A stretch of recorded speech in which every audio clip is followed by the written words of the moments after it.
Mesdames et messieurs les élus, voici quelques éléments de contexte concernant la commande publique. Je vous rappelle deux des grands principes fondamentaux de la commande publique, l'égalité de traitement des candidats et la liberté d'accès à la commande publique. Ce qu'il faut retenir ici, c'est que la ville ne peut, de sa propre initiative, choisir directement une PME locale sans la mettre en concurrence. Et puis un deuxième élément de contexte, la loi sur l'économie sociale et solidaire de juillet 2014, qui oblige les collectivités réalisant au moins 100 millions d'euros d'achats par an à adopter un schéma des achats socialement et écologiquement responsables. Il y a une dizaine de jours, la ville de Paris était la première ville de France à délibérer sur son schéma. La ville de Grenoble, avec 80 millions d'euros d'achats en 2014, se situe en dessous de ce seuil d'obligation. Pour autant, aujourd'hui, il vous est proposé de faire de Grenoble la première ville de France à mettre en œuvre une telle démarche sans y être contrainte par la législation. Ce schéma des achats responsables s'appuie en ce qui nous concerne sur un outil commun de référence. Il s'agit du guide de la commande publique qui sera nourri au fil du temps. Ce guide rappelle les obligations légales dont nous venons de parler rapidement.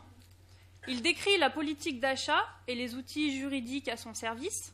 Cette boîte à outils sera en perpétuelle évolution. Et enfin, ce guide précise les nouvelles procédures internes que nous vous proposons d'adopter ce soir pour plus d'agilité et d'efficacité du processus d'achat. Concernant justement la mise à jour des procédures internes, voici le processus d'achat et ses 4 temps de la définition du besoin jusqu'à l'attribution. La réussite du processus repose en grande partie sur la définition du besoin, la phase la plus en amont. Il est donc proposé de concentrer nos efforts sur cette phase. Je vous propose de repérer en jaune sur l'infographie tout d'abord la planification des marchés qui permettra de mieux anticiper le travail en interne et permettra aux entreprises d'intégrer d'éventuels marchés à leur plan de charge. Ensuite, la mise en place d'une méthode d'évaluation et de ses indicateurs qui permettra de se fixer des objectifs de progrès.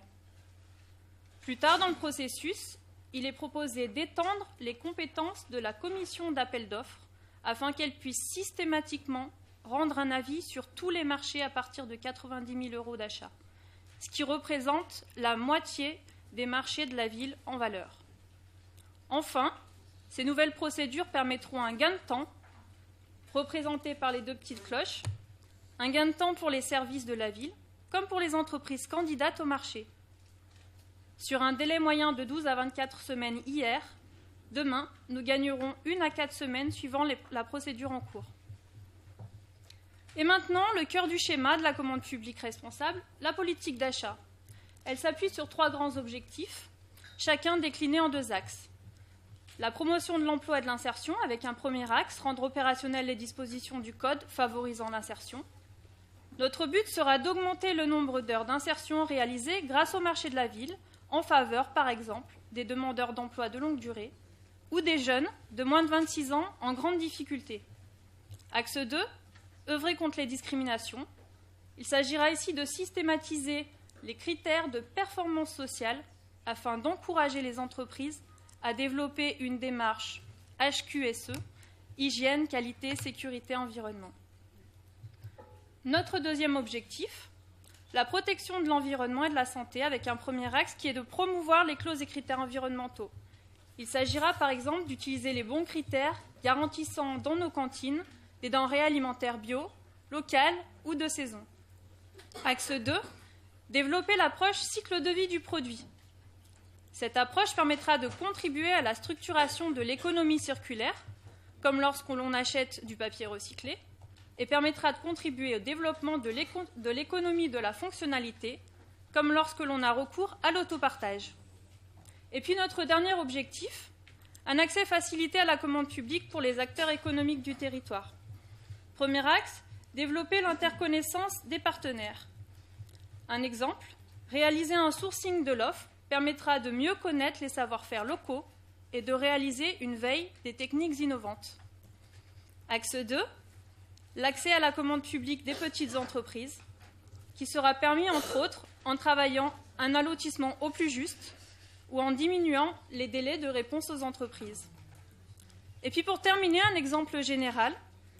S'approvisionner en denrées alimentaires locales, c'est jouer sur la saisonnalité, les circuits courts, l'allotissement, la professionnalisation des acteurs et au fil du temps, c'est contribuer à structurer les filières agroalimentaires. Le premier jalon est posé, la politique d'achat est définie et les outils juridiques à son service sont en développement. Et parce qu'il ne suffit pas de déclarer unilatéralement ce que l'on veut, mais bien de se poser la question « Est-ce que mon territoire est prêt à répondre à mes besoins ?», il s'agit maintenant de faire connaître cette politique d'achat et de se donner les moyens de mettre en adéquation nos besoins avec l'offre du territoire. Ici, nous apportons également une réponse à la baisse des investissements publics, due aux baisses sérieuses et successives des dotations de l'État vers les collectivités locales, qui inquiète et met en danger les acteurs économiques locaux. Ainsi, nous proposons une démarche de partage avec les autres collectivités, et en priorité la métropole, les communes environnantes et leurs satellites. Et nous proposons également une démarche de rencontre avec les acteurs économiques du territoire. Nous portons donc une ambition, celle de démultiplier nos possibilités grâce au partenariat. Ce que nous promouvons avec ce schéma des achats responsables, c'est un large partenariat, une exemplarité dans la dépense publique, un territoire durable et solidaire, une économie locale dynamique et un soutien à l'emploi local. C'est pour toutes ces raisons qu'il vous est proposé ce soir d'adopter cette démarche volontaire d'achat responsable pour notre ville. Je vous remercie.